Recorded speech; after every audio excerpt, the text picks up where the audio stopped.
সিজদায় পড়ে নবী বলবেন রব্বি হাবলি উম্মতি, রব্বি হাবলি উম্মতি। আল্লাহ আমার উম্মতের কি খবর জানার জন্য আইছি আসরে।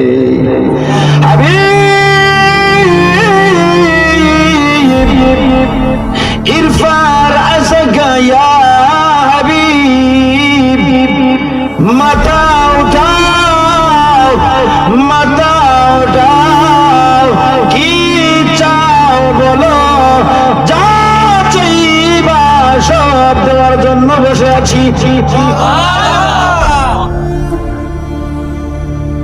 নবীজি বলবেন আল্লাহ গো, দুনিয়ার থাকতে আমার একটা কথা কইছিলা।